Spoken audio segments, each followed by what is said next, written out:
Virtual Racing School was developed to provide support to the next generation of sim racers. No matter if you're a rookie or veteran or what car or track you'll be racing, our goal is to provide training every step of the way.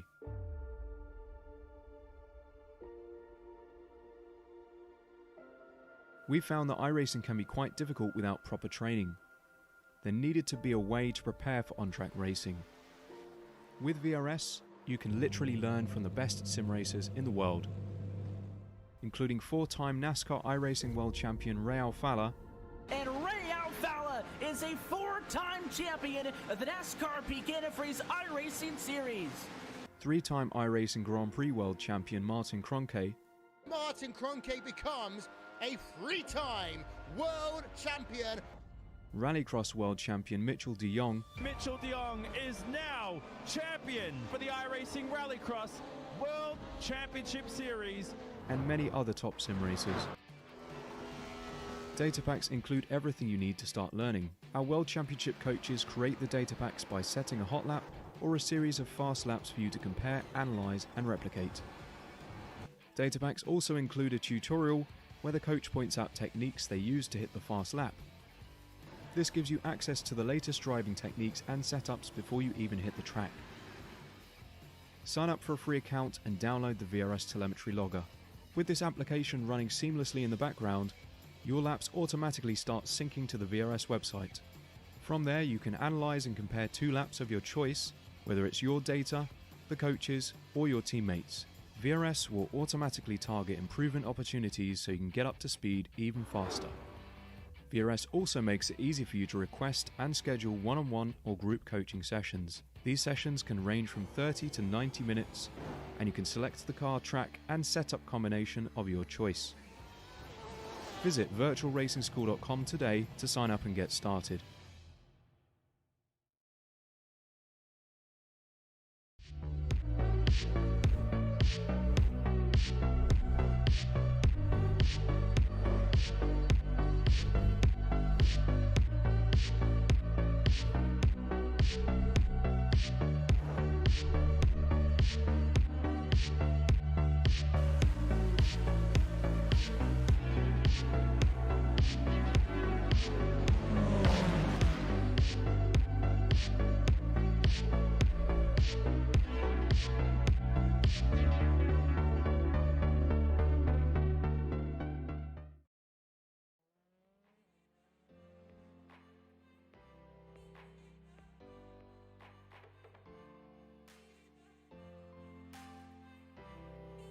Good afternoon, good evening, good morning, wherever you're watching from. Thank you so much for joining us here on Apex Racing TV for another presentation of the Norwegian Sector League, this time coming at you from the Nurburgring Grand Prix course. I'm Tyler Newitt, joined in the booth by Johan Karinas and Samuli Kumo, running everything behind the scenes as always.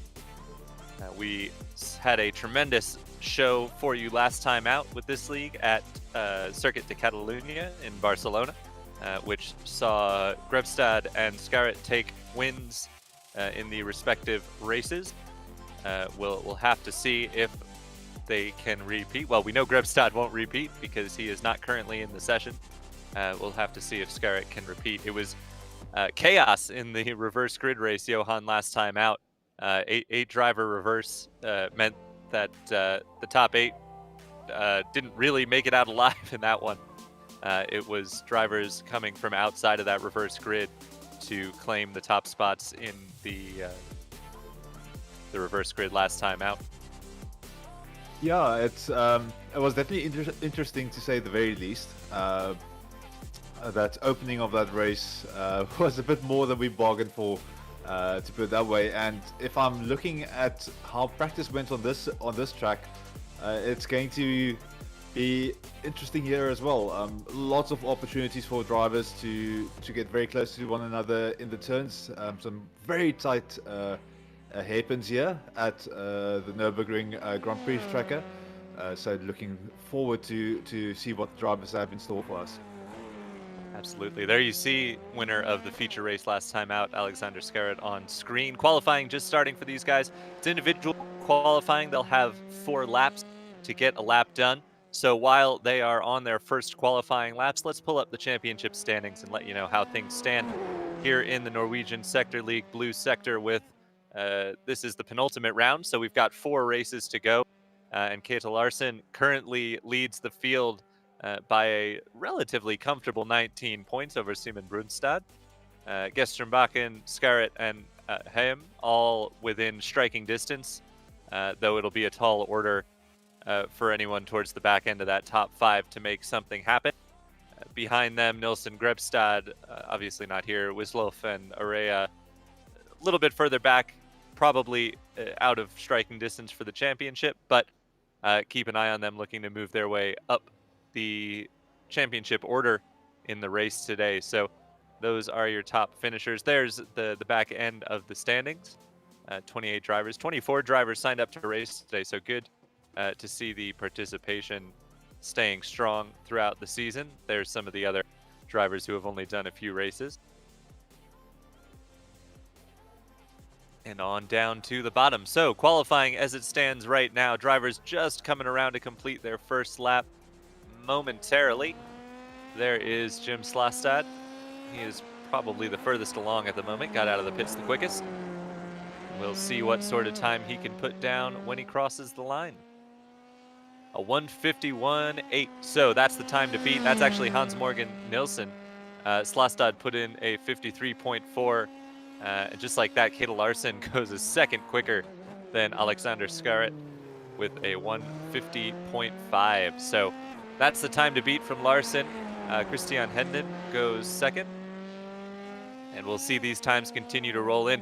We saw last time out, Johan, that the times kept tumbling as drivers did their qualifying laps. They just got quicker and quicker. So wouldn't expect that Larson's time is going to stand through this session. Not really, no. There's definitely going to be some improvement, especially with how the drivers do qualifying in these F3 cars. The tires are very robust, so you kind of want to just get them up to temperature and work through them a little bit. So expect the drivers to kind of just fuel up for the entirety of the qualifying run and just going for it and seeing whether they can get a good lap in their setup laps. Yeah, we're going to ride on board here with Alexander Scarrett for a full lap around the Nurburgring Grand Prix course. Just now finishing in the stadium section, heading down towards the long straight. That's not really straight because there's a big kink in the middle of it. Well, you're running a downforce car, so it's not too much of a worry. You can see he's basically just flooring it all the way through, so it's still going to be incredibly important to get that acceleration correct through Bullstein. And of course the setup for the start of the lap. I expect some drivers to put some pressure on one another for it. Hello to Aaron Blazer in the chat. Thanks for joining us and contributing here on Apex Racing TV. Thinks we're going to see a lot of trouble in the chicane and potentially turns 3 and 4 as well. And can't say I disagree with him, to be honest. I mean, you know, these cars are so fragile. Just the slightest of touches can cause some serious damage, and that chicane is just so tight here at the Nurburgring, especially at the end of the long straight. It's one of the best passing opportunities. But I think we're definitely going to see some contact down there.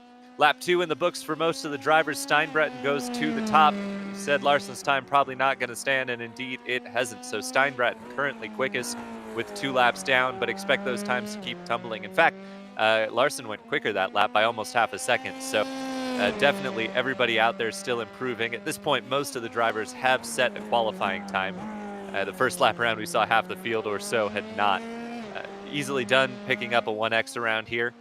And obviously that invalidates your qualifying lap. So not too surprising to see some drivers struggling to put competitive times on the board as Steinbretten's through the Schumacher S's there.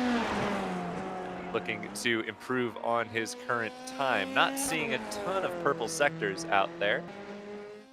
Steinbretten had a purple second sector, Larson a purple first sector. So definitely looks like these two are the drivers to watch here in qualifying. Araya, Yestrombakken, Brunstad, just a little bit off at the moment. Another purple sector for Larson, so he's on it this lap. We'll see if he can reclaim the top spot as Steinbrutten comes around. And doesn't improve. Nor does Larson did. Larson jumps to the top with a 49.5. So one more chance for these drivers as Christian Hendon is on a good lap here. See him cross the line and go P3. So lost a little bit in that final sector, but it was 3 pretty solid sectors there for Christian, and he moves up to 3rd place. Definitely seems, Johan, as though this is going to come down to Larson and Steinbrutten on this final lap. It's definitely going to come down to the two of them because the closest driver to them, Hendon, is almost 5 tenths away from them. It's a bit less, but if you let's say 4 tenths if you round it up. So there we go. It's going to be interesting to see whether any of the other drivers dip into the 140s, the 149s. But the skill gap does seem a bit more pronounced on this track than we've seen previously during the series. Certainly does, and remember this is a fixed setup series, so all of these times are down to the driver differences. So clearly Larson and Steinbrutten get along well with the Nurburgring Grand Prix course as Brunstad improves positions, but really only gained about a tenth or so on the race leaders. He's still 8 tenths off. He's completed 3 of his laps. There is Brunstad, head of Araya and Yestrembakken. That clump is going to be interesting to watch in the race for sure, if that qualifying pace is any indication. Here comes Steinbrutten across the line. What can he do? With 3 purple sectors, he goes to the top by almost 3 tenths, and Larson has no answer for it. So Steinbrutten is quickest with a 49.2, a tremendous lap. Hendon is yet to finish. Ebbesvik has finished. He's off the course. He improved to 4th, though. A great lap there. Hendon across the line can't improve much. Brunstad goes quicker. He jumps up to 3rd place. So Brunstad and Hendon both jump Ebbesvik in the last waning moments of this qualifying session. We've still got Araya and Yestrembakken on track out of that front group. There is Araya. And time is up, so he's not going to get that 4th lap in, unfortunately for him. It'll be a 6th place starting spot. So we'll get your grid to you in just a moment. And here it is. So Ole Steinbrutten is your pole sitter for the heat race today, followed by Kayla Larson. Behind them, it's Brunstad and Hendon, Ebbesvik and Araya, Yestrembakken and Breivik, Isaksen and Madsen, your top 10. Behind them, Nilsson and Scarrett, your feature race winner last time out. Then it's Slastad and Grimseth, Knudsen and Kvamen, Lien and Broughton, Gickling and Hansen, your top 20. And then the remaining drivers on the grid are Helgerud, Andersen, Loksen, and Terum. Yeah, so the interesting is going to be the start here, because in the previous 2 race days, the start has kind of swapped things around a bit. Some of the drivers do struggle getting off the line quickly, so it's going to be interesting to see how this develops. And the one thing I'm not sure of, Johan, but we saw at Catalunya in both races, the pole sitter was starting on the outside of the track for turn 1, just the way the grids are laid out at some tracks. Nurburgring being a kind of Formula 1 style track, you wonder if it might be the same. And indeed it is. So we saw at Catalunya, the driver starting in 2nd on the inside was able to get the jump on the start and move into the front. So keep an eye on Kayla Larson there. See if he's able to take advantage of that grid slot on the inside to jump Ole Steinbrutten as the lights are coming up. The grid is full and the drivers are away. It's a good start for Steinbrutten. That's exactly what he needed to do to stave off the attack from Larson. But this first corner is a pinch point at Nurburgring. We're going to see some contact. Where is it going to be? A little bit further back in the field, but by and large, the field through cleanly. I saw a couple of front wings clipping rear tires, but everybody seems to have gotten through all right. and Steinbratton maintains the lead over Larson. Meanwhile, they're 3 wide back in the pack. This is Area with Jestrenbakken and Isiksen, I believe, all going at it fiercely on the start here. Whoa, that was Jestrenbakken hanging it all the way out there. That is a tough move to pull off. Oh, we've got a spinner. That is Nils-Erik Isiksen going for a trip, and he's got side pod damage, so I'd have to imagine he was helped around there, Johan. Yeah, I didn't see the person helping him there in the front, so it might have just been one of those unlucky moments, but he's going to be on the drive back, and one of the other drivers also off track there. So I think it might have been Ebbesvik here, Thor Christian Ebbesvik. Oh, there was some net code there for sure. But side pod to front tire contact is not going to end well for the driver whose side pod gets hit. And unfortunately, Nils-Erik. Oh, we've got a huge crash. At least 5 cars involved by my count. I see Grimseth, Knudsen, Bratton all dropping down the order. Several drivers have reset. Bratton's reset to the pit lane. That was a dramatic crash. Bratton seemed to get the worst of it, flipping up on his roll bar. Now it started with Knudsen just losing it. So his was independent of whatever happened afterwards, where Grimseth got into Bratton and flipped him, but I don't know what started all that. If Bratton just lost it on his own, maybe watching the spinning car in front of him, or if he had some help here. We'll take a look at it. So here's Grimseth having some connection issues potentially. I think and so he's spun and reappeared right in front of Bratton. So that's a tough break for Jim Robin Bratton, as he is not going to continue on in this one. I wonder if there's an issue with some kind of fiber cable or something in Norway, because it seems like quite a few of the drivers are having some network issues.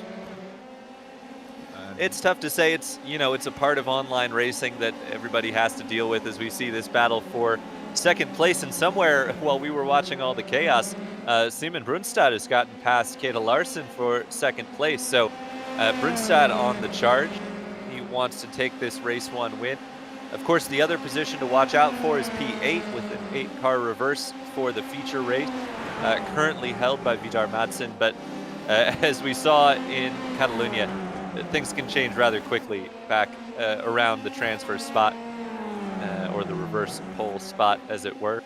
So don't expect things to stay the way they are, as Madsen is putting pressure on Luis Area in front of him, trying to go around the outside. Here is Brunstad and Larson side by side into the chicane. It's a pinch point, but Brunstad keeps it ahead for now, though Larson does the over-under, and he's going to have the run into the final corner. He's going to get that spot back. I don't think Brunstad is out of the fight yet, but he is kind of surrounded at this point.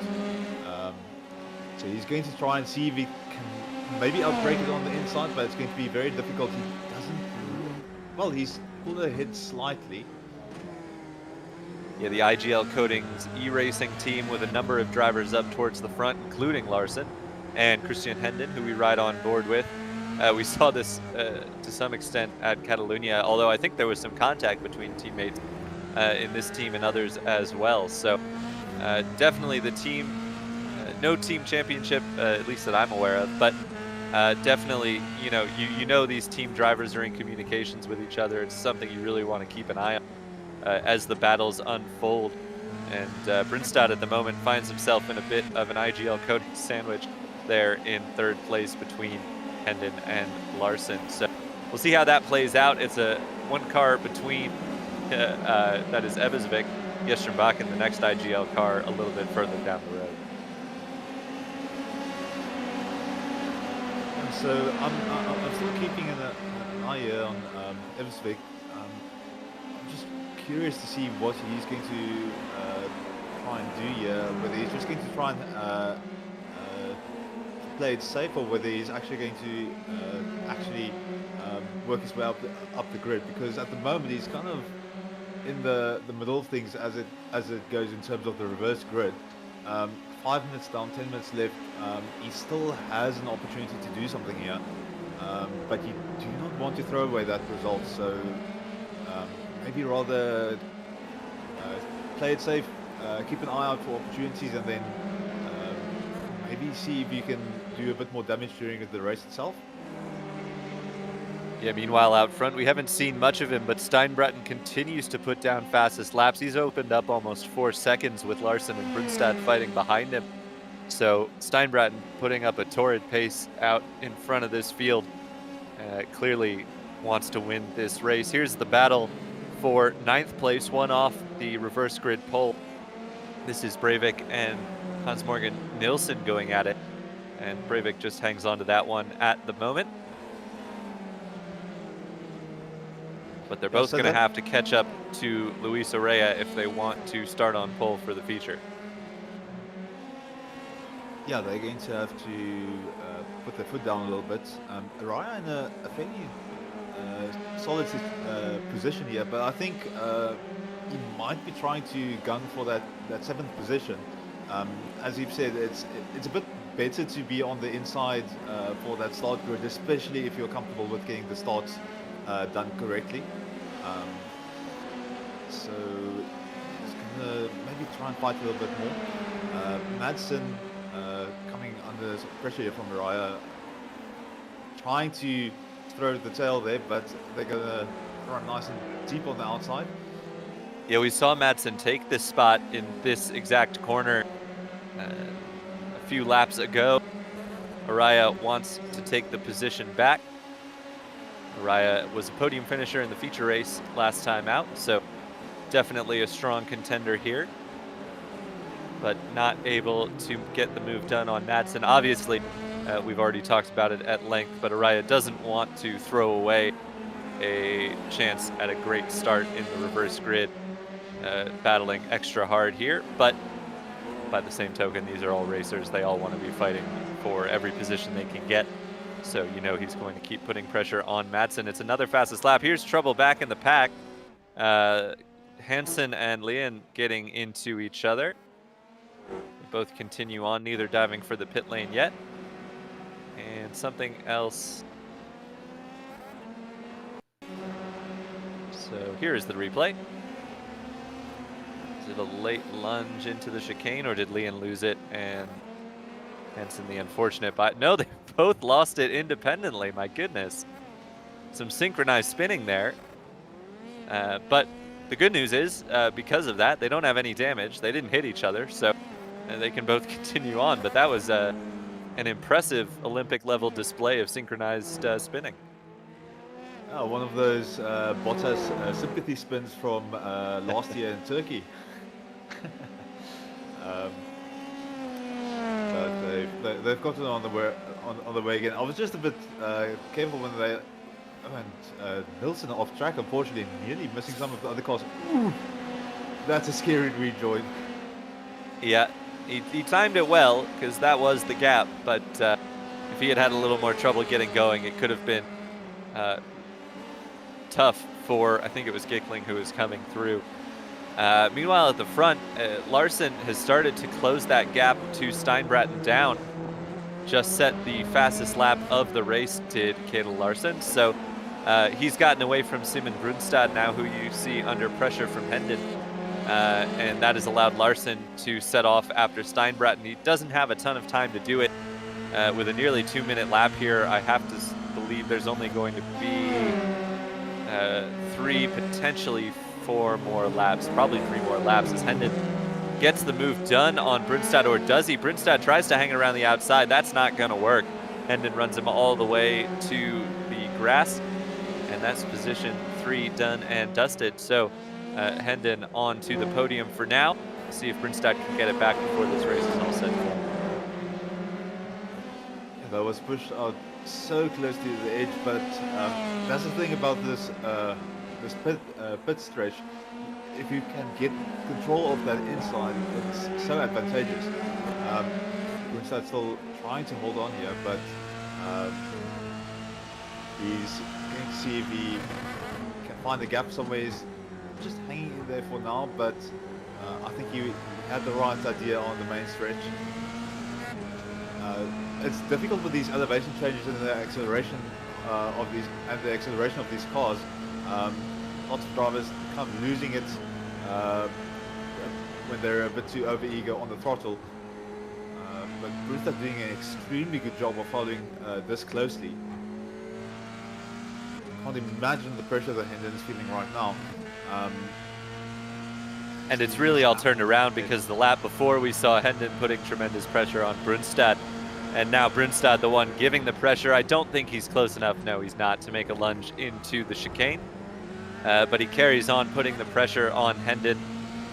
As we are coming to, I believe, 2 laps to go. The race leader just now crossing the line. And what's this? This is Araya. So this is that battle for 7th and 8th. And they have taken themselves out of the reversed grid pole position. That's Araya and Madsen. So what on earth has happened there?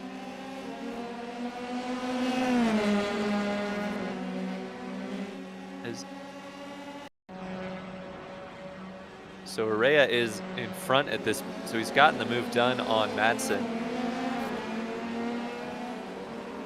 And he just loses under the throttle, and Madsen had nowhere to go. Oh dear. So both of those drivers now out of the reverse grid position. No, I'm sorry, I'm mistaken. Araya is battling with Madsen now for 8th place.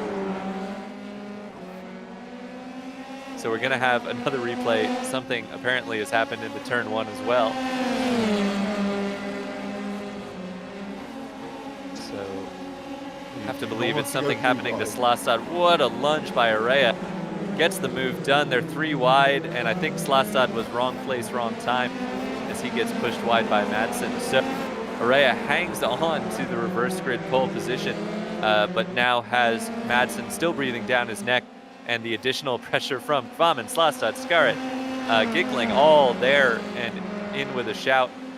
Even Hans-Morgan Nilsson is still in with a chance on this one. So it's thrown the door wide open in the battle for the reverse grid pole position. And Araya needs to focus up and get a move on because this is going to come down to the wire. Meanwhile, Ebesvik is through on Hendon. Hendon spun. Hendon is spun in the chicane, so clearly that chicane is a tricky on throttle point for a lot of these drivers. Hendon is not the first driver we've seen go around there. Obviously, Araya did it the lap before, and we saw the synchronized spinning there as well as Araya gets through. Now Madsen's in the reverse grid pole position. Hendon is dropped completely out of it. What a tremendous turn of events, just like we saw at Catalunya. It's chaos right around that reverse grid pole position. And now Araya is in, Madsen is in, Hendon is out. And don't know if we are going to get 2 more laps. I think we are, looking at the time and how far behind the leader these drivers are. I think we're going to get 2 more laps. So what all can still happen in 2 more laps? I don't think this is all settled.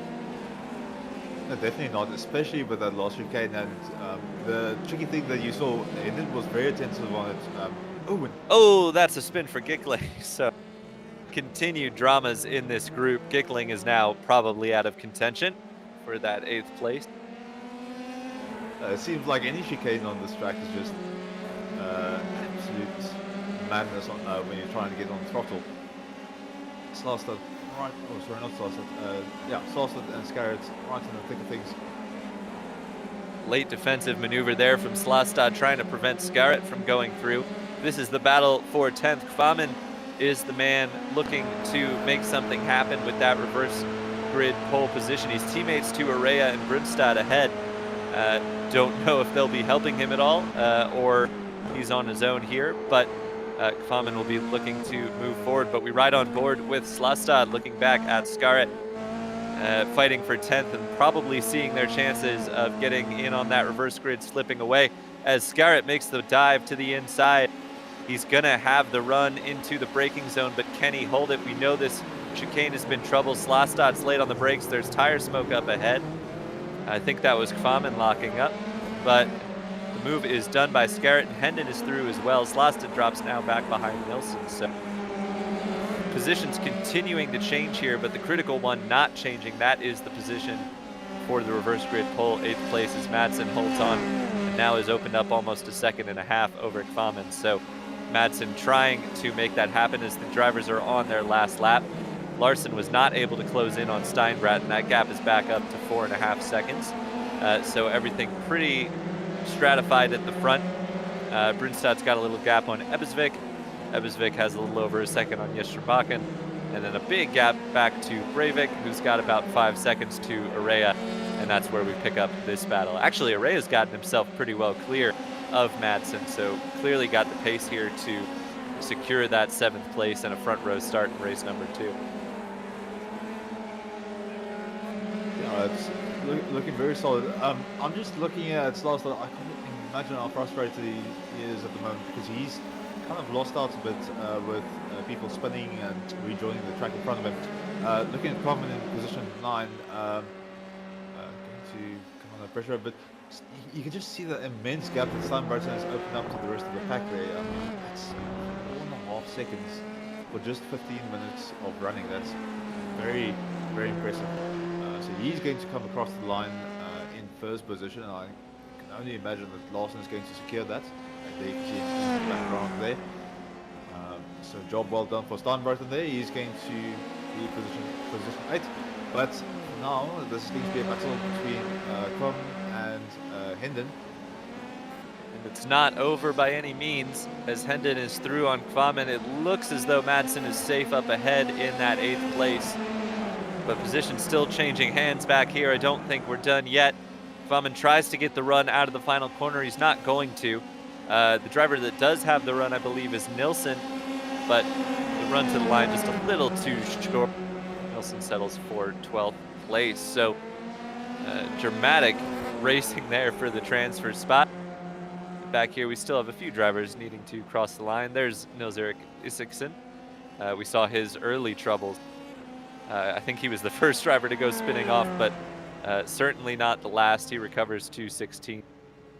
Leon will grab 17th, Hansen 18th, Andersen 19th, Helgerud in 20th. And I believe that's all the drivers who are going to finish this one. So we will get the results up to you in short order as soon as everybody's crossed the line.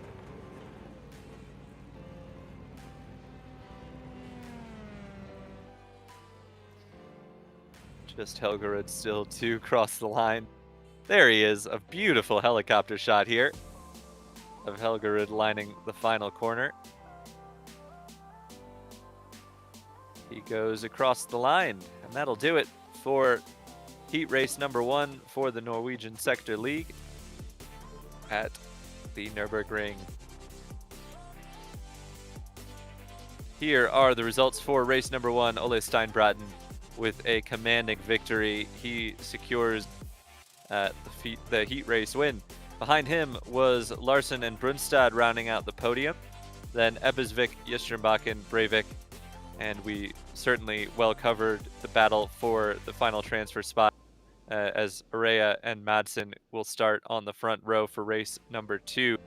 Behind them, it ended with Hendon ahead of Kvamen, Skerrit, Nilsson, Slastad, and Gickling. Behind them was Knudsen, Isaksen, Leon Hansen, Andersen, Helgerud, and then not finishing were Loksen, Bratton, Grimseth, and Terum. So, Johan, really exciting racing there.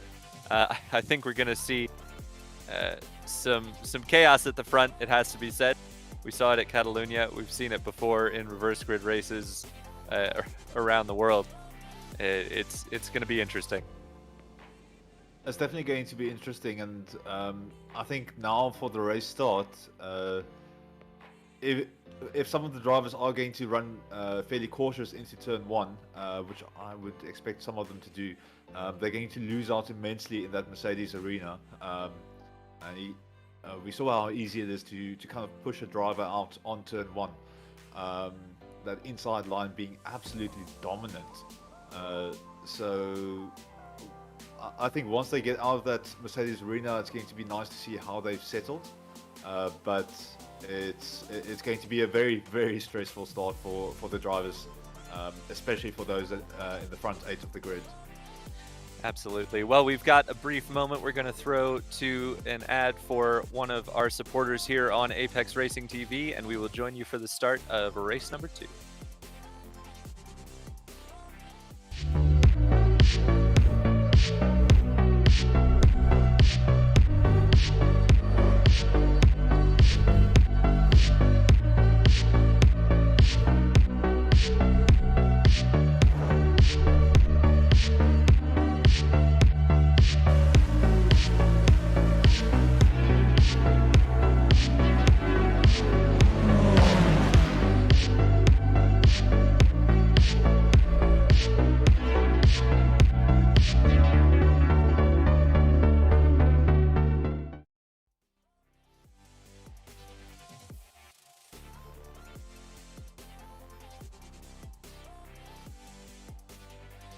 And welcome back to the Norwegian Sector League from the Nurburgring. We are just about to finish with warm-up, but thanks to the Apex Racing Academy and all of our sponsors here at Apex Racing TV, including the Virtual Racing School and SDK Gaming.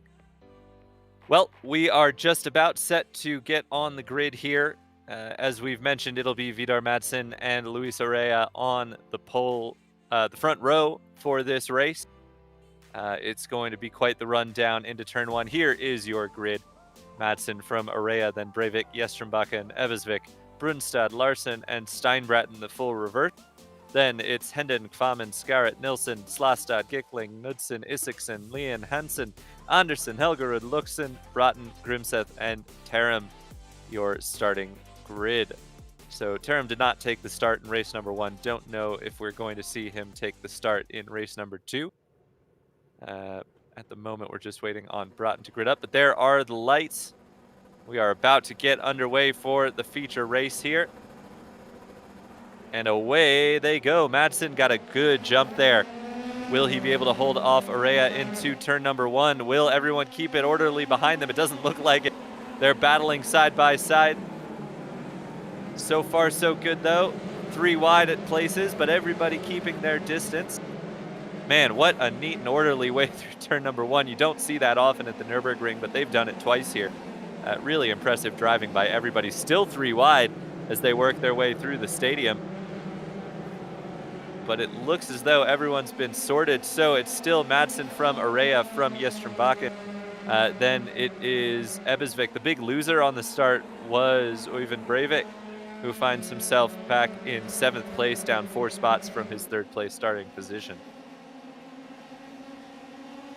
Madsen was absolutely flying off the start and kind of just nudged toward the inside, covering off that inside line, and just had Araya sorted from the get-go. Jestrenbakken, absolute superb start from his side. I can imagine he's very happy with how that turned out for him. We've got to move for the lead. That's Araya to the inside of Madsen. He thinks better of it, but definitely having a look here is Luis Araya. Sorry to interrupt, Johan. You were saying? No worries. You actually caught me just in time. But yeah, Araya already closing in on Madsen a little bit. It's going to be interesting with how the pressure is. Kvamen also battling there with Isaksen. And through the Vidal chicane. Oh, we've got a pit lane penalty for, I believe that's Isaksen.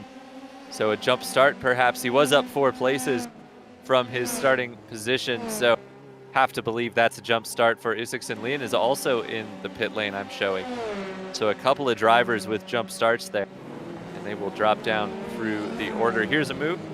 Slastad on Kvamen. He parks it on the apex, but he gets the move done. So that's Jim Slastad up to 12th place. Kvamen's down 3 spots from where he started. Another one of the big losers at the start here. Now Araya under pressure from Jestrenbakken, as Jestrenbakken is under pressure from Ebesvik. So all still right together at the front, though Madsen still leads from Araya. We'll see how long that lasts. This race is longer, remember, 30 minutes compared to 15 for race number 1. So definitely going to see a little more time for passes to take place. Maybe the drivers being a little more patient, though that wasn't the case in the last round at Catalunya for sure. Yeah, it doesn't seem like track position isn't maybe as difficult to get a hold of here, and Araya showing exactly that, trying to make a move into the chicane. They're going to stay side by side, and Araya deciding it's not worth it yet, but I can only imagine Madsen feeling the pressure from that move. Araya now again trying to just get a bit of a drive around the outside. Side by side, I think Araya's just better position for that chicane. Oh, there was a nudge behind them. Oh, and it's all gone off here. Brunstad's got big damage, as does Steinbrat and Hendon, Scarrett, a number of drivers. It all just concertinaed there.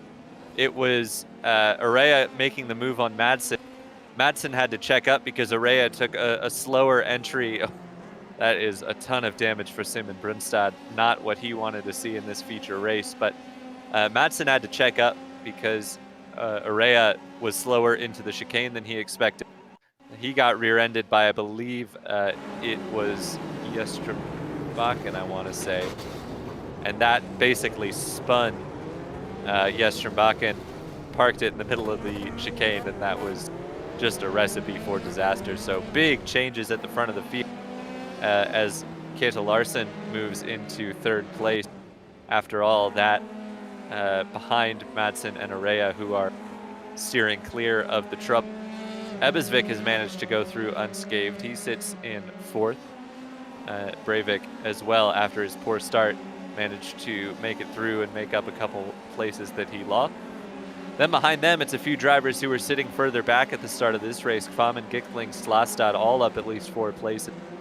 So they were the big gainers from that trouble.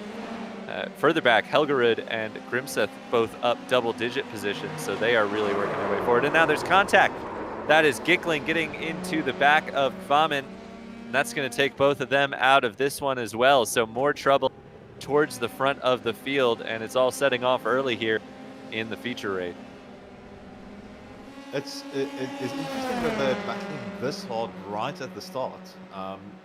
You would kind of expect them to let it go for a bit further down in the race, but I think the more patient drivers have really benefited from this. Helgerud now up 12 positions and Grimseth 13. And I wonder what this is for both Madsen and Ebbesvik. I didn't see damage on the vehicles. And this could just be their scheduled stop, starting early here, as we see a number of drivers peeling off. That's the undercut of all undercuts, to be honest. 5 minutes in.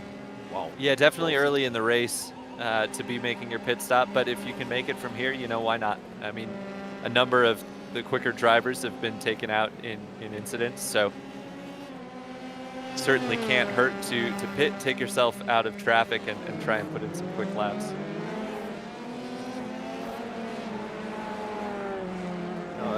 It's going to be interesting to see where they're going to come out, though, because it feels like they're just going to find themselves smack bang in the middle of the pack.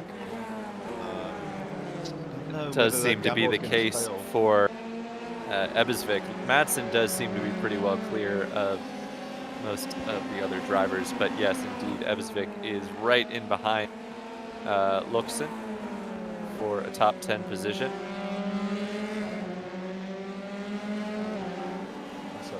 Going to I don't know if his crew chief is telling him whether certain drivers pitted, but he's going to be probably keeping an eye on it and maybe try and run as long as possible now that he's got some nice clear air in front of him and a bit of a reduced pressure, although I think Larson might actually give him some trouble in a few laps time. Yeah, we know Larson is quick, but Araya has really stretched that gap, which is exactly what he needs to do because he knows that Larson is coming. Half a second quicker that last lap was Larson. But Araya is definitely got some pace and will be doing his best to hold on as there's trouble for Grimseth in 8th place. Slide through the chicane of all places. Who would have expected that? Loxen's in trouble as well. Lots of drivers not really having a fun night with those chicanes. No, the chicane is really catching people out. I'm honestly a bit surprised at how tough it's been for some of these drivers. Really talented guys. I mean, there's a number of super quick drivers in this series, and they all, it doesn't seem to be a pace thing, as far as who is struggling with the chicane. It seems to be everybody. As Brunstad has pit for his repairs, making his way back forward. He's up to 14 as he tries to recover from that lap 1 incident. Nice little move there on Knudsen. Just nice and tidy. Looking at, he's going to have to now just hold off Knudsen for a few turns at least until he's able to open up the gap a little bit more. That is, of course, if he does have a bit of a pace advantage on Knudsen. So looking for a bit of a nibble on the inside, but too far back. He's just going to stick to that the rear end of that car. Ooh, a little side-to-side contact. One of the cars involved is our race 1 winner, Ole Steinbrat, and Ebbesvik the other. So now Anderson is in trouble. All sorts of drivers having trouble here. Anderson looked as though he spun on his own. I have to believe Steinbrat and Ebbesvik had contact. Yeah, I think Anderson might have just been trying to avoid that whole incident, and you can see he was completely locked up on the brakes and just with the rear spinning out, kind of telltale signs of... Ooh, more trouble for Anderson as he overruns the chicane a bit, but kept it under him that time. But yeah, Anderson really seeming to be struggling with that car at the moment. Meanwhile, at the front, the gap is down to just 2 seconds now. Araya to Larson. Larson set another fastest lap of the race that last time around, so clearly a man on the mission is Kayla Larson. He wasn't able to secure the victory in race number 1, but he's looking for race number 2. Yeah, so I just had a quick check. We didn't have a swap around in the schedule, so these drivers had their normal prep time for the race. I'm not exactly sure, because normally it feels like they have the track nailed down a little bit better. I think it might just be a bit more of a newer track for them with this car, and it might just be that the setup for the car is not as well suited for these chicanes. Certainly possible in a fixed setup series. You never know where the setup might struggle. Don't know if we can jump back, Samuli, but Tim Hugo Erlandson on the chat says, check Hans Morgan Nilsson after the pileup in the chicane got a nose cone stuck under his car. Obviously, there were a number of cars in strife there. I don't know that we saw Hans specifically, but he was certainly involved in that early pileup. Here we see Ebbesvik on another recovery drive, not his first one of this race even, going around Lien. He's going to get job done there. And Brunstad looking to follow him through in the final corner. Makes the move to the inside, but not going to quite get it done this time. He'll try and get the run down the straight into turn number 1. It feels like he compromised his exit a little bit there. And I don't think he's going to have an opportunity here. Although he is going for it on the inside, sticking it. That's a very bold move. And just leaving it up to the end to pick up the pieces from there. But some very neat racing there from Brunstad. Quite assertive there on the track. And now down the road he's got Ebbesvik that he's going to be gunning for in a few laps' time. On the front, Araya is still kind of slightly holding ahead of Larson, but Larson doing a very good job on his laps. 59.62 on his best and 59.66 on his previous one, so he's definitely going to be within striking distance in a few laps time. Yeah, it's you know, the same old story. When you get up behind somebody, you definitely benefit from the tow for sure, but you also lose out in the dirty air. I think Larson is quick enough that it's not going to be too much trouble getting by Araya, but he definitely is going to start to struggle with that dirty air off of Araya's car. Here, meanwhile, is Steinbretten behind Madsen. This is the battle for 8th place. Madsen and Steinbretten both having made their pit stops. The highest forward of the cars that have made stops, not including Nils-Erik Isaksen, who drove through on lap 1. And actually, Isaksen sets the fastest lap of the race that time around. So Nils-Erik Isaksen, a driver to watch potentially in 5th place, though still owing us a pit stop, as Steinbretten gets the move done on Madsen, moves into 8th place. Yeah, and it kind of feels if you can pull it alongside on the straight here, you've already got that move done for the first turn, but so it's all on the exit of that last turn. Steinbretten now very solid, really opening up that gap with Madsen behind them. A little bit of a lock up there from Helgerud, and he is going to be pulling offline there, so Steinbretten possibly on the inside here. And then, yeah, Helgerud is just going to let him pass with that mistake on the braking. Now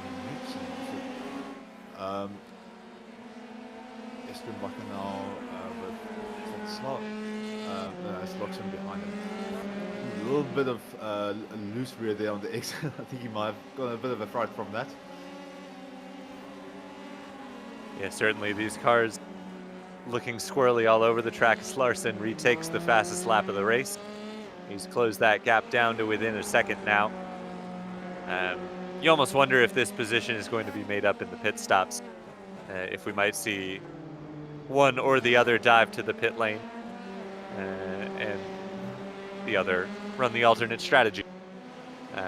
It's often easier to make that happen than it is to make a pass happen on the track. So definitely something to keep an eye on as Isaksen retakes the fastest lap of the race. Now Steinbretten sets the fastest lap of the race. So clearly the track is coming to these drivers as it rubbers up.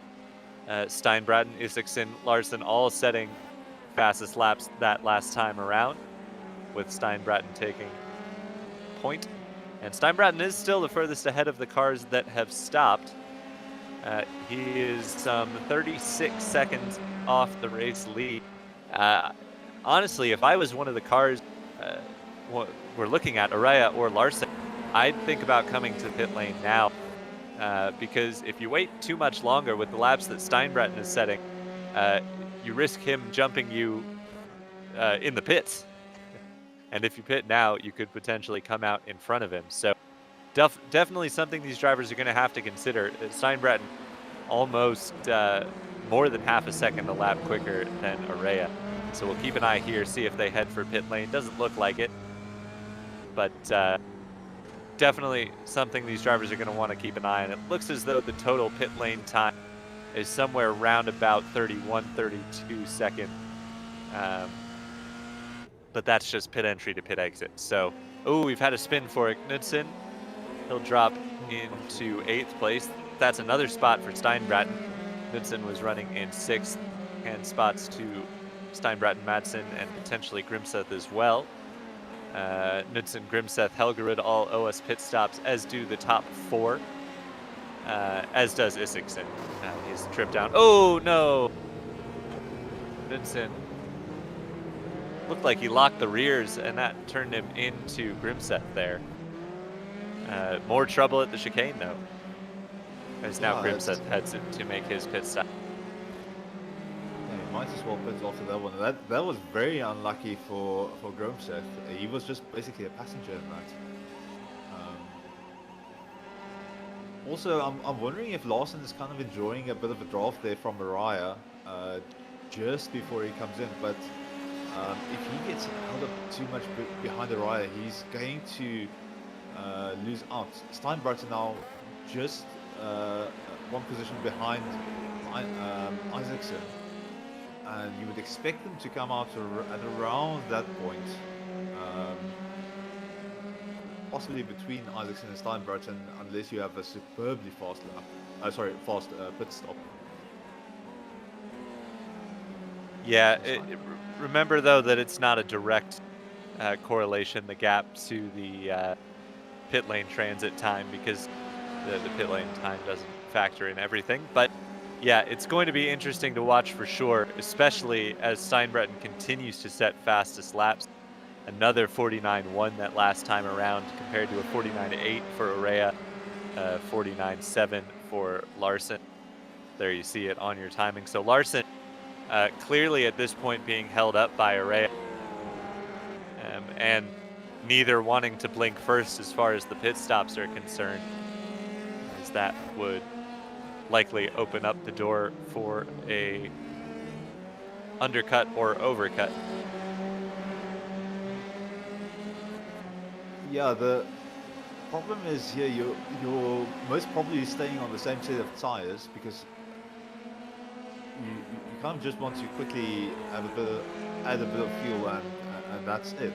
And these tires are robust enough to do the full 30 minutes. So it just seems like an odd strategy. I'm just wondering whether Ryan and Larson have kind of gotten distracted by their fight and maybe just enjoying it a little bit. It's certainly possible, as Steinbretten does a 49.0. He's not far from the 48s. He is just setting tremendous pace in 6th place at the moment, and everyone ahead of him owes us a pit stop. So Steinbretten looking to make it 2 from 2 this weekend, and he might have the pace to do it even after being involved in that incident at the chicane. He could still convert this one, and he is absolutely flying out there. So yeah, as we've been saying, you expect these guys to blink at some point, but perhaps you're right, Johan, just too enraptured with their own battle. Now Larson dives to the pit lane, so expect Araya in the next time, as Larson pushing the pit entry just a bit there. So definitely want to keep an eye on this one. We'll stay on board here with Larson, or at least keep our eyes on him to see where Steinbretten is when Larson comes out of the pits. It's going to be very tight. So the number 6 you see on your track map there, that's Steinbretten. That's the car we're watching just now through the chicane, heading for the last corner. Larson's on the move and right near the entrance of pit lane. So that's a little more of a gap than I think we were expecting, which is good news for Araya. He now needs to get in and get out and hope that Larson has a slow outlap. Steinbretten now into the 48, so he definitely has the pace to continue to close this gap, but he's around about 8 seconds behind Larson once it's all shaken out. So not out of it is Steinbretten, but probably going to have to settle for potentially a podium spot here. Yeah, I mean, he's been giving it his absolute all, but I just can't see that's happening within 8 minutes. That's unless something happens with Larson, I would expect him to rather be on the lower side of the podium. So here is Araya heading into the chicane. He's had to deal with some lap traffic, which isn't going to help his lap. Does he dive for the pit lane now, or does he try and set another quick one? No, he's headed for the pits. So Araya, perhaps listening to our strategy advice, but hopefully not, heads for the pit lane, trying to stave off as much of the undercut as he can. Haven't seen Larson's sector times. I don't know what sort of lap he's on, but we'll keep an eye. So he is the number 4 on your screen there, right through the chicane now, heading into the final corner with Araya not yet stopped in his box. This is going to be close. Of course it would be.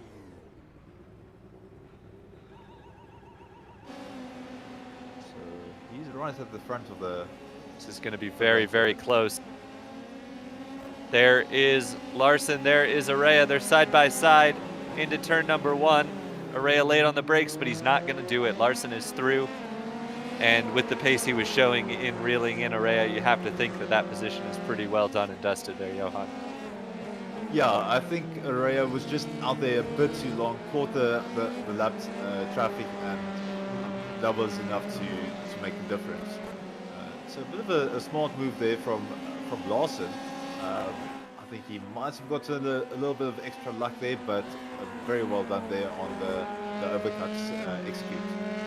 And it's exactly as we were saying, wasn't it? You know, it was a kind of a false choice there for Araya, because if he changes it up and pits before Larson, who's to say Larson doesn't put in a tremendous in-lap and overcut him? I mean, you know, he would have been lighter on fuel and would have had relatively clean air. I think it was just a matter of Araya hoping he got lucky and they pit on the same lap, but unfortunately Larson got the jump and now sets off in the lead of this race. He's already opened up more than a second, and Araya will try and secure that second podium spot. As we see Hendon making a move here on Kvamen. And that looks like job done. We'll see if Kvamen gets the run back. I don't think he will. So another spot up for Hendon, but he didn't get a good run out of that corner, and they head into the hairpin. I think, no, Kvamen thinks better of having a look. He will settle into 14th. The one thing on this track is if you get a bad run, it's so easy to get bullied out of one of these chicanes. If someone can just put their nose up alongside you, I mean that's you done. That's kind of disrupted your entire run. And once you lose that speed, it does feel like you kind of fall back a little bit.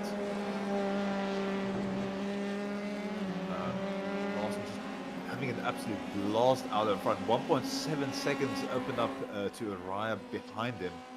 He's just been absolutely released. Last lap, 149.25. So that's just a tenth slower than what Steinbratten's been doing on the previous lap. So that's mighty impressive. I think he is just he's smelling a victory. He just needs to keep it clean. That's the only thing that he needs to do now, unless he gets some chaotic events happening in front of him, but I do not expect that happening this late in the race.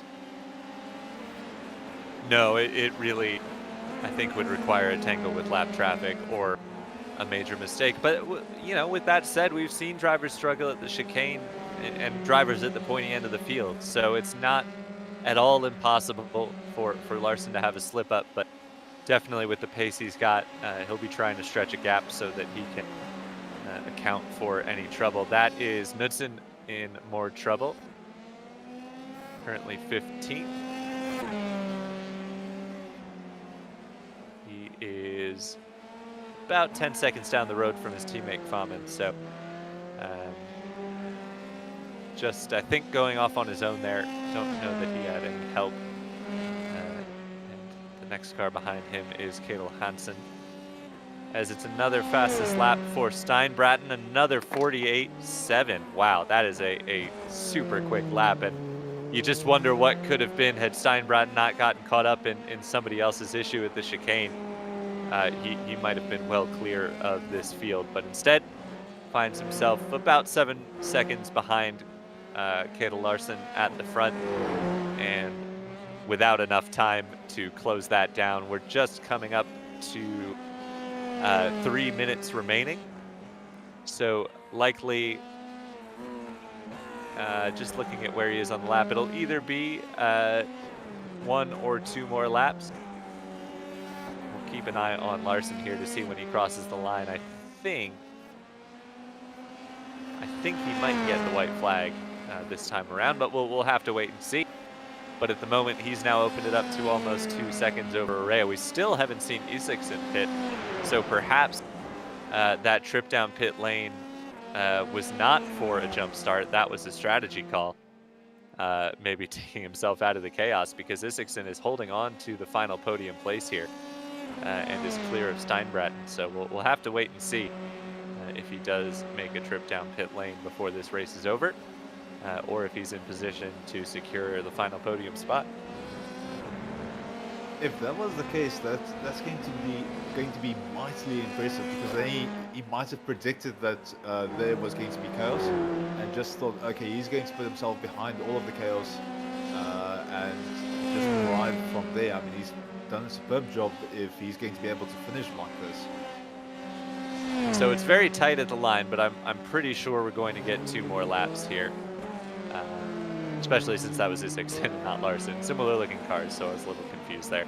But this will be the penultimate lap, and we'll have 1 more after this, so more time for Larson to stretch his lead. And in fact, Isaksen is closing in on Araya here. That's Araya right in front of him, I believe. So the battle for the second step of the podium is not at all finished, as Isaksen is on the charge. We know he's got pace. That last time around was almost half a second quicker than Araya. So perhaps Araya hoping that this race was going to get the white flag this time around, because he is suddenly under a good bit of pressure from Nils-Erik Isaksen. The question is, though, does Isaksen have enough fuel to fight? And does Araya know that he hasn't pitted yet? That's because it's going to be interesting if Araya doesn't battle him that hard for the position. He thinks that he might not have pitted it yet, but that all depends on whether you've got a spotter helping you out, kind of looking at what's going on with the track around you. Further down the order, Skerritt is around Hansen for 15th place. Just seeing that change hands on the timing screen. But as they come through the chicane, Larson will pick up the white flag here. And Isaksen does not dive for the pit lane, so it looks as though he is going to continue to put pressure on Araya for that second podium spot. Oh, who's that around? That's Knudsen again, so more trouble for Christian Knudsen. He is not having a good day. One of the Adelan Sim Racing team members. Still keeping it going though. Araya now starting to split with Isaksen right behind him. And this is the last lap, so Isaksen doesn't have a ton of opportunities to get this done. I'm sure Steinbraten is sitting back and forth licking his chops, because if these two come together, that could open up a podium position for Steinbraten, who has been on the charge since his incident at the start of this race. You have to believe it's going to come down to the chicane again, don't you? Because it's really the best remaining passing opportunity. It's where we've seen all of the drama for the most part in this race and the previous one. So this is going to get exciting, I have to believe. Araya on the defensive, Isaksen on the charge. Now Araya set that up really well. He got a great run out of that corner onto the straight. That was a tremendous racing knowledge move there by Araya. He knows where the passing opportunity is. Got himself clear. As long as he has a clean run through the chicane here, he's in good shape. And Isaksen pushing hard, loses it. Now where is Steinbraten? Is that going to hand third to Steinbraten? It is. So Ole Steinbraten comes back, recovers to a podium position. Araya hangs on to second, and Kayla Larson, with a tremendous drive and great strategy, comes through with the feature race win. It's absolutely heartbreaking for Isaksen. He's done such a superb job of getting up there. I mean, it's still a 12th place grid gain that he's got out of this race. And he's just absolutely furious with that. Still some guys finishing up here. Emsvik and Lian coming across the line. Rounding out the top 10 there. Ebsvik in 10th. Yesterbakken, I believe, was also involved, actually kind of the catalyst of that early incident in the chicane. Comes back to finish in 11th. Donuts for Larson.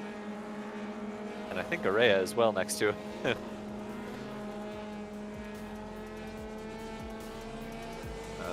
this is something. It's so easy to make a fool of yourself if you don't do your donuts properly.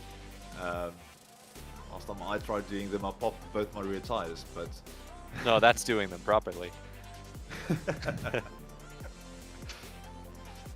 Want to take a moment to remind all the drivers to come and join us in the Apex Racing TV Discord if you want to have a chat after the race. But first, we will get the results for you now that almost everyone has crossed the line, I think.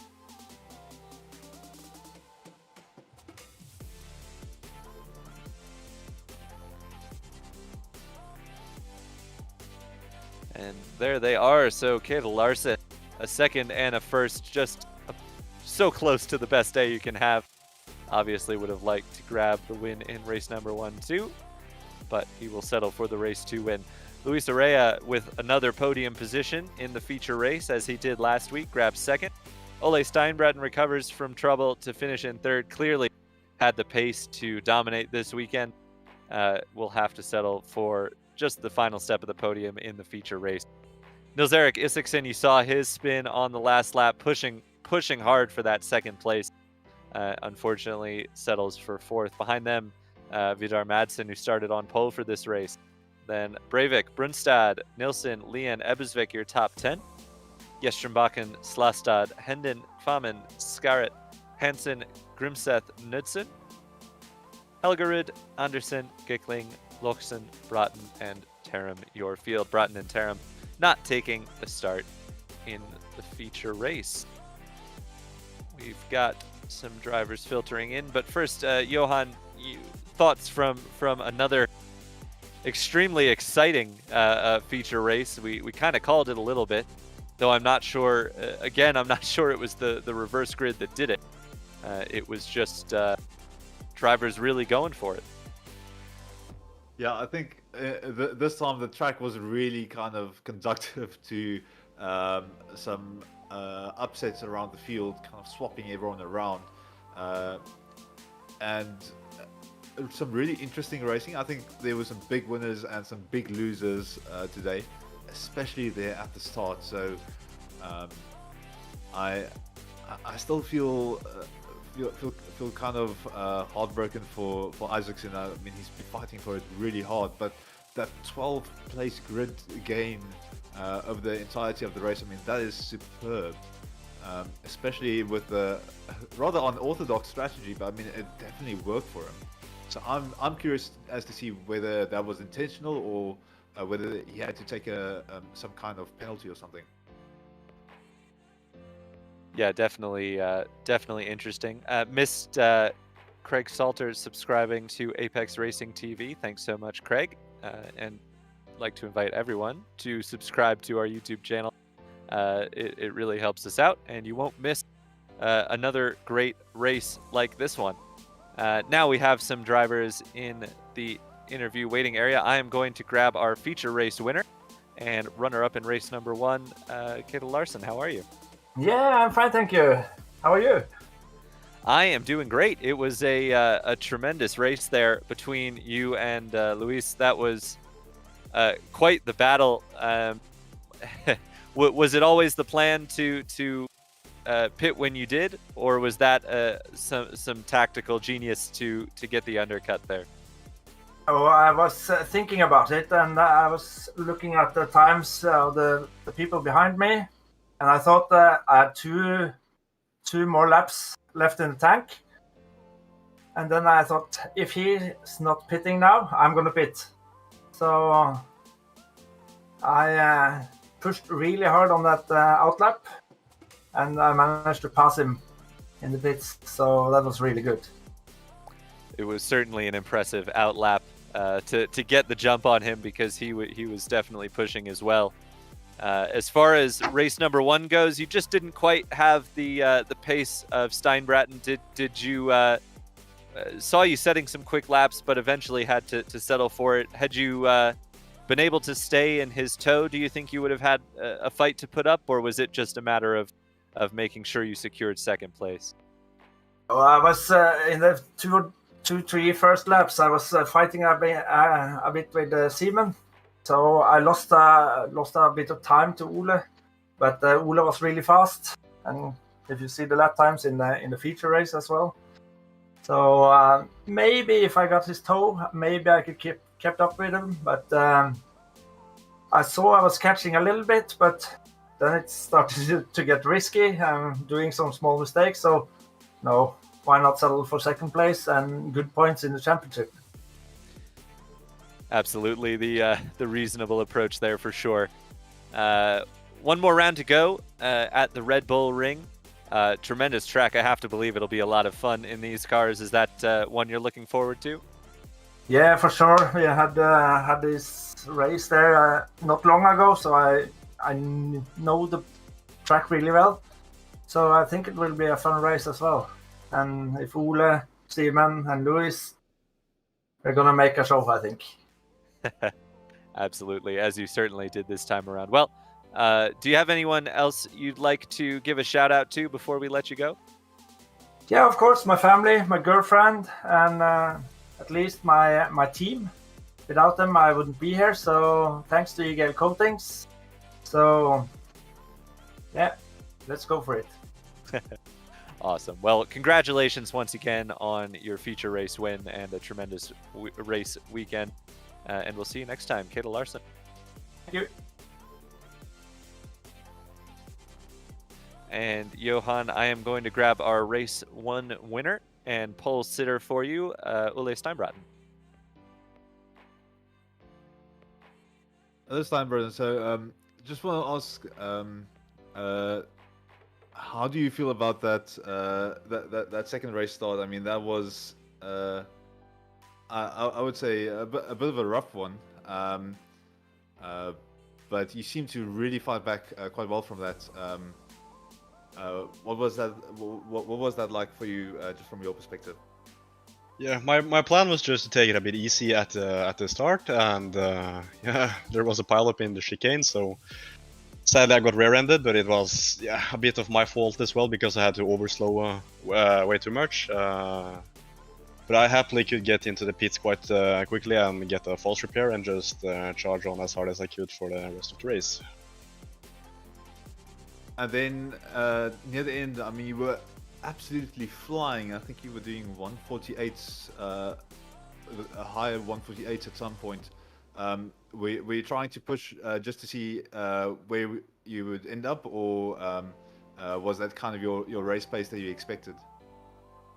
I haven't been driving that quick as I did at the end, so I was just pushing as hard as I could to try and catch up to the guys in front, and I knew that I had a pretty big gap to the guys behind me, so even if I made a mistake and spun, it wouldn't really make a difference in the standings anyway, so just pushing as hard as I can and try to see what was possible. And then for next week, I mean, I think this track might have been something a bit different for everyone. I mean, you've got that weight transfer out of the chicanes, but next week Red Bull Ring, I mean, that kind of feels like a classic track for these cars. Are you feeling a bit more comfortable about that track, or was this already quite a lot of fun for you? Like Nurburgring is my favorite track, so I haven't actually driven Red Bull Ring yet in iRacing, so it will be challenging to see if I have the same pace there. But of course, I have to try my best and see if I can get some pace there as well. Well, you've done superb here, so I can only imagine you will definitely find some pace for that track. But big congrats for the finish, and especially for that fight back. Well done with that. And then any shout outs that any supporters that you want to say thanks for? Yeah, thank you to IGL Coatings iRacing for letting me practice with them. I used to drive for the team about, I think it's around a year ago, and now I'm back just driving casually with them sometimes, and it's great fun to practice with them. And you've been doing an absolute stellar job. So for someone who's kind of just doing it a bit more informally, I mean, you've got monumental pace. So well done especially for that fight back. Thank you so much for your time. Thank you.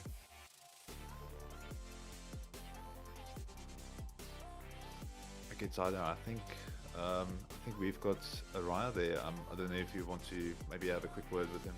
Yep, we've got our feature race runner-up for the second week running, I believe. Luis Araya, hello. Hello, hello. Well, it was a solid, really solid fight from the front for you with Larson this time. You were doing a really tremendous job of maintaining that race lead until right at the pit stops. He just managed to undercut you. What was your thought process there, and what was it like hanging on to that lead in the waning minutes of the race? It was very struggling. I struggled a lot with understeering in the last corner, and I missed my pit stop with 0.3 seconds, I believe, in front of what I've been training on. So I believe that's what's the case that make Larson come by me and the front straight there. So it's my own fault that I missed that. So, but he has a lot faster pace than me, and I was struggling in practice before the sprint race to manage times below 150. So I'm quite happy that I managed to hold on to the lead as long.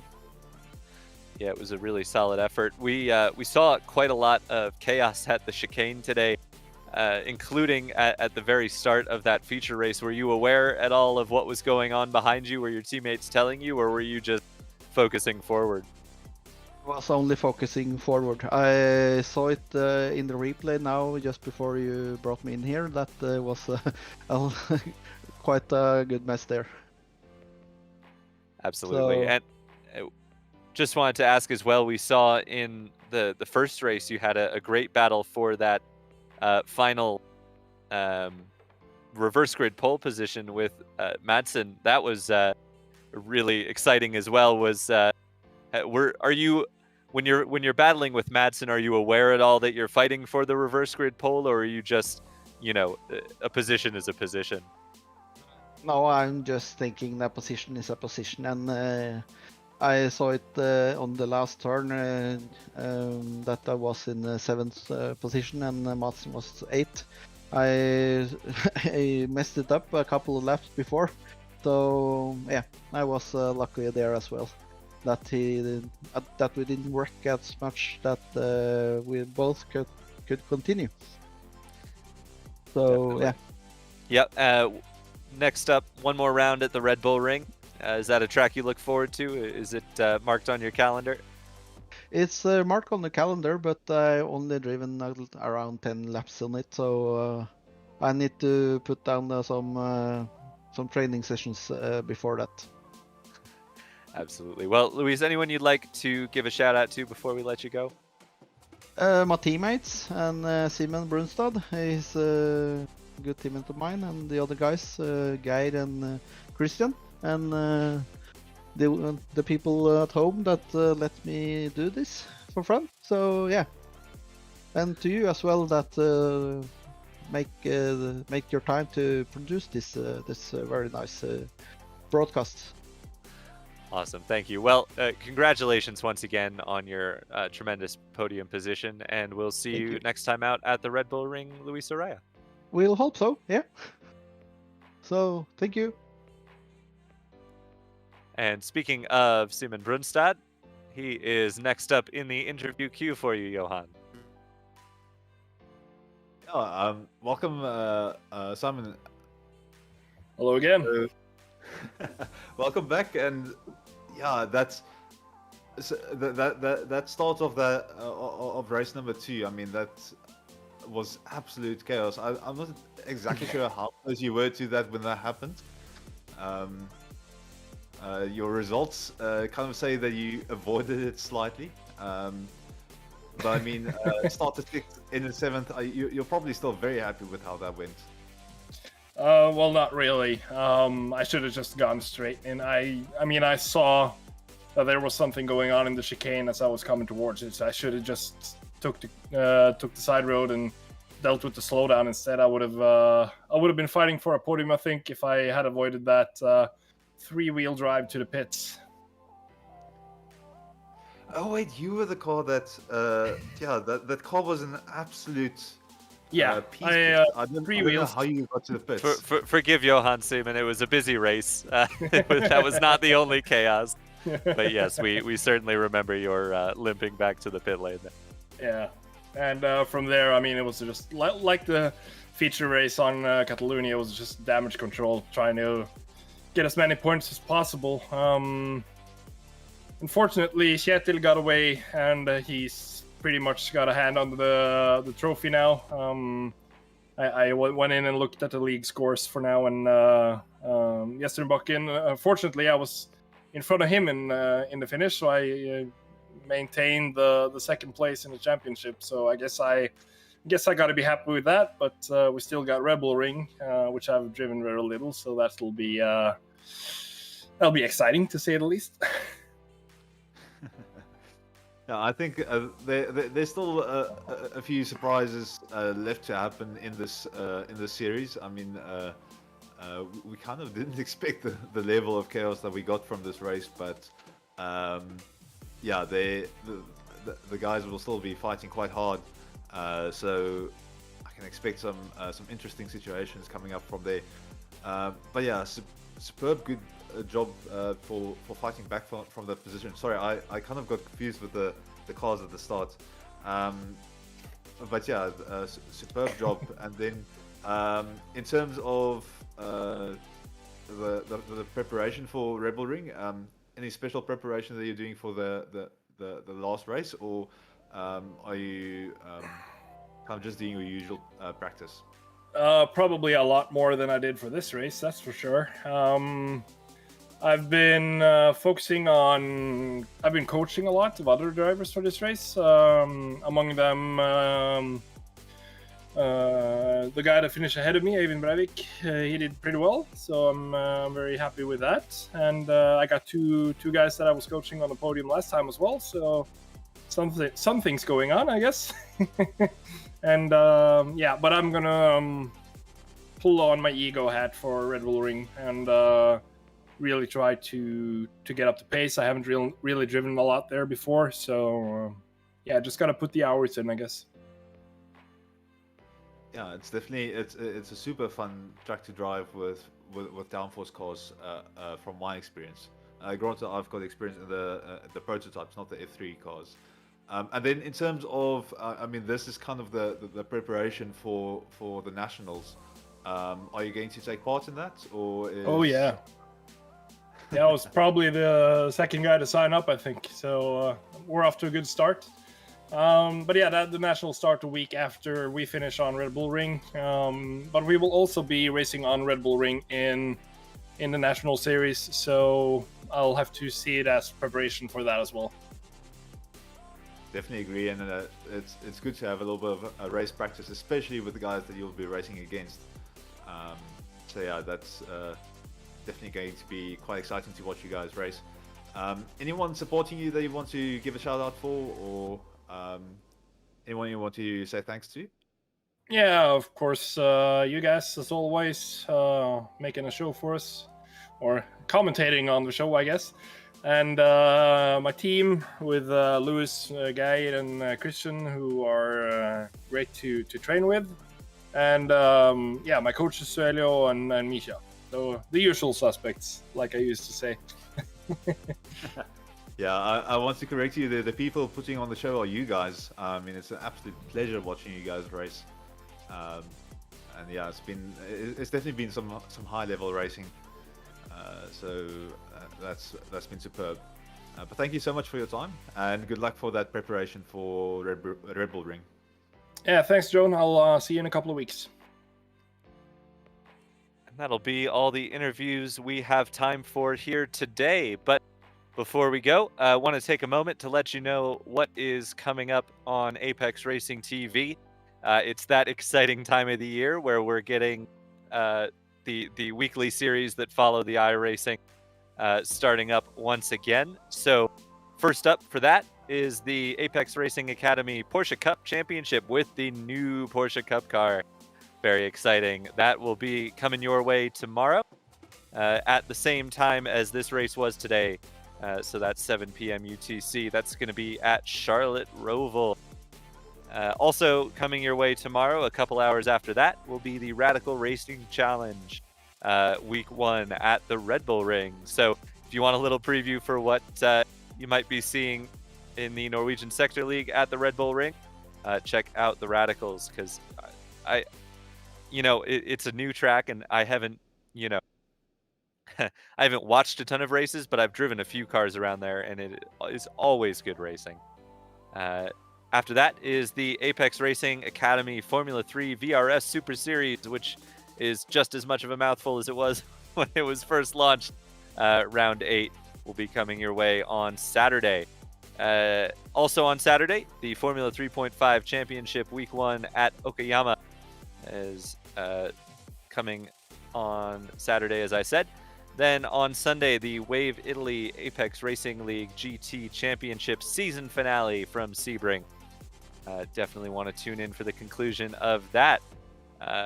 Coming your way on Monday or Sunday if you're here in the US, I will be a part of the XSLR, the first round with the NASCAR Next Gen Cup cars from iRacing Super Speedway. That'll be one to watch for sure. That whole series has been tremendous, so definitely worth tuning in for. Then on Monday evening European time is the Apex Racing League Formula V Series Round 7 from Charlotte. The Tuesday we'll have the Rikmatech Classic Sprint Series. That'll be Round 8 at Alton Park. Then Tuesday as well is going to be the pros back at it for the ARL GT3 Pro Trophy at Long Beach, which is one of my favorite tracks. And then on Wednesday, we have the Ray Esports Racing League. That'll be Tuesday night for US folks. Round 8 at Summit Point. So, busy week ahead for Apex Racing TV. Where can you watch it? Well, if you're watching this, you probably know where. It's on YouTube, Apex Racing TV. But if you don't want to miss any of that, go ahead and subscribe. And of course, hit the little bell icon as well. That'll make sure you get notified when we've got races coming your way. In addition, if you want to be in the loop for what is coming on, if you want to potentially join in some of the series that you see, or just know when stuff is headed your way, you can follow us on social media as well. We're on all your favorite social media platforms, all under Apex Racing TV. So go ahead and drop us a like, a follow, whatever you do on social media. You can find us there as well. But that'll do it for us here for the Norwegian Sector League Blue Sector from Nurburgring. For myself, Tyler Newitt, Johan Samuli, and everybody else at Apex Racing TV, thanks so much for tuning in, and we'll see you next time.